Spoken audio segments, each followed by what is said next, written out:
Here's the recipe to make a bloom just like this. I'm also going to show you visually what the paint looks like because the consistency matters a lot more than the ingredients. So for the color layer, you're going to need to make a pouring medium out of the HGTV Infinity, the untinted base C, and that comes in the semi-gloss. Okay?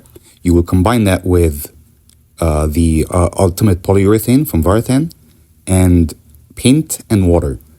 Okay? It's really important here that you try to match the consistency.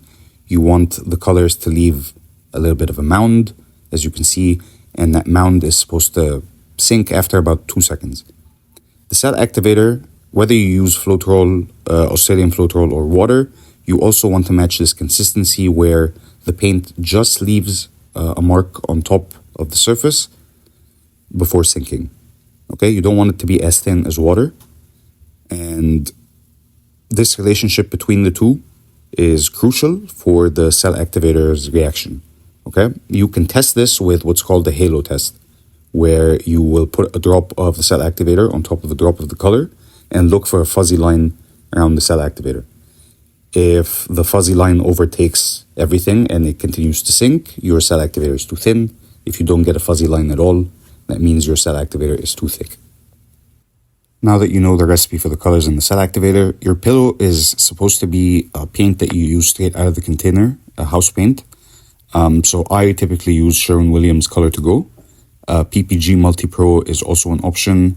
Glidden Essentials is also an option. You can also make a pillow out of a cheap white paint and some pouring medium. Just make it a little bit thicker than the colors, right? If you're going visually. Now, when you apply the colors, you want to reduce the amount of paint as you work your way up. And this is really important so that your top color doesn't overtake the bottom ones, especially if the top color is opaque and the bottom ones are transparent, which is the case in what I'm doing. The yellow and the pink and the purple are all transparent, and then the turquoise is actually opaque. So if I had used the same amount of turquoise as I did the yellow, all you'd see now is turquoise. Okay?